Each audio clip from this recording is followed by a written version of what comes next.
दोस्तों मैंगलोर के अंदर ओकिनावा का इलेक्ट्रिक स्कूटर का जो शोरूम था वो जलकर खाक हो चुका है। लेकिन यहाँ पर इनका कहना है कि नहीं, इस बार हमारे ओकिनावा इलेक्ट्रिक स्कूटर के अंदर आग नहीं लगी है, हमारे शोरूम के अंदर ही कुछ शॉर्ट सर्किट हुआ था जिसकी वजह से आग लगी है। क्यों भैया, तुम इतना बढ़िया ये शोरूम तैयार कर सकते हो लेकिन एक फ्यूज़ नहीं लगवा सकते? मुश्किल से 200-300 रुपये का आता है, वो नहीं लगवाया होगा?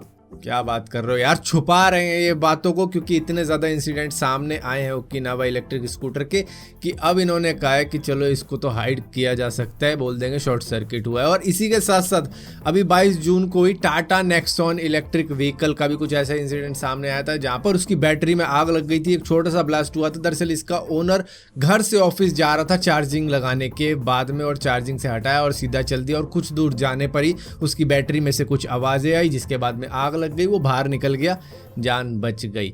अब यहाँ पर बहुत से लोग कहते हैं कि भैया चेरी पिकिंग हो रही है इलेक्ट्रिक व्हीकल के बारे में, क्योंकि कहीं कहीं ऐसे इंसिडेंट हो रहे हैं जहाँ से हम निकाल कर बता देते हैं, लेकिन ऐसा नहीं है। इतने भी इंसिडेंट क्यों हो रहे हैं, और गर्मी में ही क्यों हो रहे हैं, सर्दियों में क्यों नहीं हो रहे थे? तो कुछ तो दिक्कत होगी बैटरी के अंदर, कुछ तो ओवर हीटिंग हो रही होगी जिसकी वजह से इस तरीके के इंसिडेंट सामने आ रहे हैं। अब ओकिनावा का ही केस ले लो, जगह जगह पर जल रही है। तमिलनाडु के अंदर 2 जने जल गए और उनके बीच में बैठा हुआ बच्चा जल गया बैटरी फटने से, और उसके बाद में आग लगी गई थी। तो इतने भी इंसिडेंट क्यों हो रहे हैं? और जले नहीं है, वो सीधा गए, दुनिया से गए।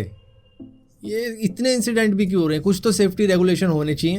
दोस्तों इस दुनिया के अंदर बहुत अजीबोगरीब चीज़ें होती हैं, लोग किसी भी चीज़ से अट्रैक्ट हो जाते हैं। दरअसल अमेरिका की एरिका लेब्री फैंसिस को देख के काफ़ी ज़्यादा अट्रैक्ट हो जाती है। ये एक कॉम्पिटिटिव आर्चर रह चुकी है, अपनी जो एज होती है जिसके अंदर खेला करते हैं इसको, वहाँ पर रह चुकी है। और इसी के साथ साथ ये वही महिला है जिसने 2007 में 35 साल की एज में एफिल टावर से शादी करी थी पेरिस जाकर, और अब जाके ये अट्रैक्टेड है फेंसिस को लेके।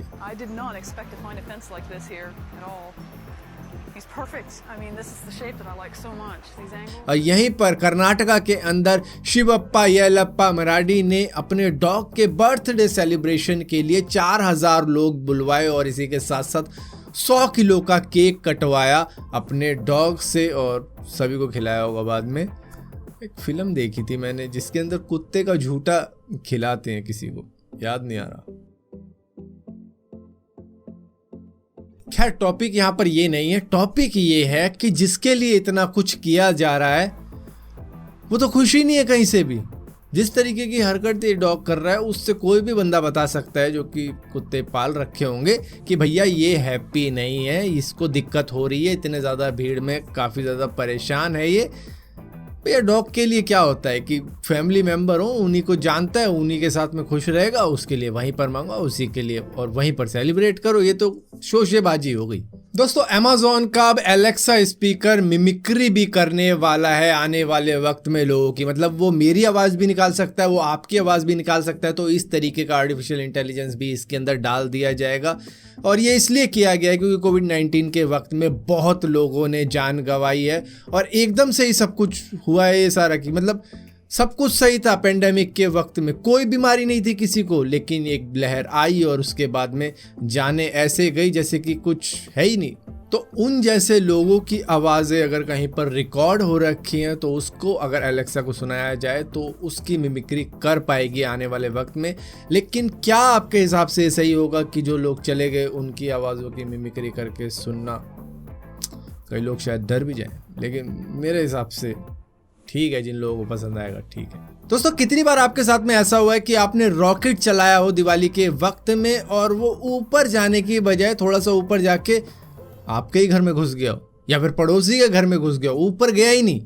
तो ऐसा ही इंसिडेंट रशिया के साथ में भी हुआ है, जहाँ पर उन्होंने मिसाइल तो दागी थी यूक्रेन की तरफ, लेकिन उस मिसाइल ने यू टर्न ले लिया और उसके बाद में उन्हीं सोल्जर्स के ऊपर जाकर फट गई जिन्होंने उसको चलाया था यूक्रेन की तरफ। तो अब तो मिसाइलें भी कह रही हैं कि भैया ये युद्ध रोक दो, लेकिन चल रहा है। और ये कुछ माल फंक्शन हुआ था मिसाइल के अंदर जिसके बारे में रशिया ने अभी तक कुछ नहीं बताया। दोस्तों एक वीडियो काफी ज्यादा वायरल हो रही है जिसके अंदर दिखाया जा रहा है कि एक बच्चा कार का शीशा साफ कर रहा है, और कार का शीशा साफ करना तो एक बहाना है। दरअसल वो अपनी स्मार्ट वॉच से कार पे लगा हुआ जो फास्ट टैग है उसको स्कैन कर रहा है और ओनर के डिजिटल वॉलेट में से सारा का सारा पैसा निकाल लेता है, चोरी कर लेता है। लेकिन खुद गवर्नमेंट ने बताया और फास्ट टैग ने भी बताया कि ये वीडियो एकदम फेक है, व्यू वगैरह के लिए लोग इस तरीके की चीजें कर रहे हैं। दरअसल ये जो फास्ट टैग है इसको सिर्फ टोल प्लाजा का स्कैनर ही स्कैन कर सकता है, क्योंकि इसकी मैपिंग वहां के बैंक, जियो कोड्स वगैरह के साथ में हो रखी है।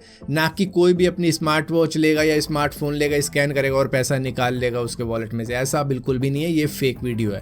दोस्तों एक यूट्यूबर जिसका नाम है बुकर चंग, जो कि खाने पीने के मामलों में ही जाना जाता है और वो काफी ज्यादा खा लेता है, इसीलिए जाना जाता है, जिसने Guinness book of world record के 2 रिकॉर्ड तोड़ डाले हैं। एक, उसने tomato ketchup 1 litre 1 minute 18 second के अंदर पी डाला है, और उसके बाद में एक और वर्ल्ड रिकॉर्ड बनाया 1 लीटर माउंटेन ड्यू पीने का, वो भी 6.8 सेकंड के अंदर। इसका जो पानी है वो खत्म हो गया था 7 सेकंड में, फिर बोतल मैंने बाद में निकाली है मुंह से।